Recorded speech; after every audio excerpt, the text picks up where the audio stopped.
આ તરફ અરવલ્લી જિલ્લાના મેઘરજમાં પણ વરસાદી માહોલ જોવા મળ્યો હતો અને મેઘરજમાં વીજળીના કડાકા ભડાકા સાથે વરસાદની શરૂઆત થઈ હતી। જો કે દિવસભરના ઉકળાટ બાદ વરસાદ વરસ્યો છે અને મેઘરજના ગ્રામ્ય વિસ્તારોમાં ભારે પવન સાથે પણ વરસાદ નોંધાયો છે। અરવલ્લી જિલ્લાના મેઘરજમાં વીજળીના કડાકા ભડાકા સાથે વરસાદની શરૂઆત થઈ હતી, ભારે પવન પણ ફૂંકાયો હતો અને આ સાથે ગ્રામ્ય વિસ્તારોમાં પણ વરસાદ નોંધાયો છે। તો આ તરફ અરવલ્લીના માલપુરમાં પણ ગાજવીજ સાથે વરસાદ થયો।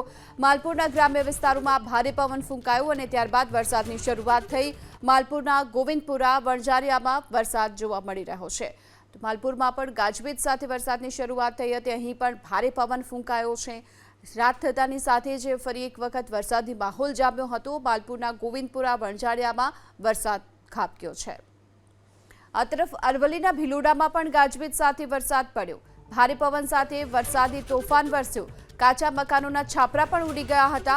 ખુમાપુર, મલાસા, ખુશાલપુરામાં વરસાદ પડ્યો છે। લીલાછા પંથકમાં પણ ભારે પવન ફૂંકાયો અને તેના કારણે વૃક્ષો ધરાશાયી થવાના બનાવ પણ બન્યા છે।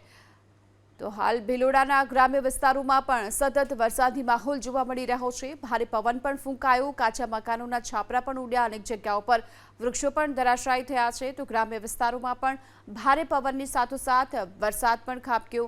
લીલછા પંથકમાં ભારે પવન ફૂંકાયો હતો અને તેના કારણે વૃક્ષ ધરાશાયી થવાના પણ બનાવ સામે આવી રહ્યા છે। તો અરવલ્લી જિલ્લામાં પણ સમય સાંજે હાલ વરસાદની શરૂઆત થઈ હતી। ભારે પવન ફૂંકાયો અને ત્યારબાદ વરસાદ વરસ્યો। વધુ વિગતો મેળવીએ સંવાદદાતા દેવાંગ આપણી સાથે જોડાઈ ચૂક્યા છે। દેવાંગ, સમગ્ર જિલ્લાભરમાં શું સ્થિતિ છે અને હાલમાં શું વરસાદ પડી રહ્યો છે અને કયા પ્રકારની સ્થિતિ?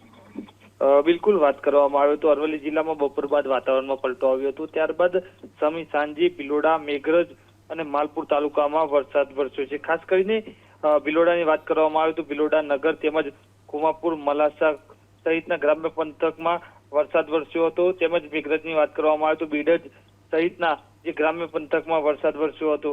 ખાસ કરીને વાત કરવામાં આવે તો અસમ્ય ઉકળાટ બાદ જે વરસાદ પડતા વાતાવરણમાં ઠંડક પ્રસરી છે। બીજી તરફ માલપુરના સજ્જનપુરા, ગોવિંદપુરા સહિતના વિસ્તારોમાં કરા સાથે વરસાદ વરસ્યો હતો। વરસાદ પડતા એક તરફ વાતાવરણમાં ઠંડક પણ પ્રસરી છે અને બીજી તરફ ખેડૂતોનો જે જુવાર, બાજરી સહિતનો જે ઘાસચારો છે તે પલળી ગયો છે। હાલ તો મોડાસામાં ધીમી ધારે વરસાદ યથાવત છે। ભિલોડા, મેઘરજમાં હાલ વરસાદે વિરામ લીધો છે। જી આભાર આપનો આ સમગ્ર માહિતી બદલ।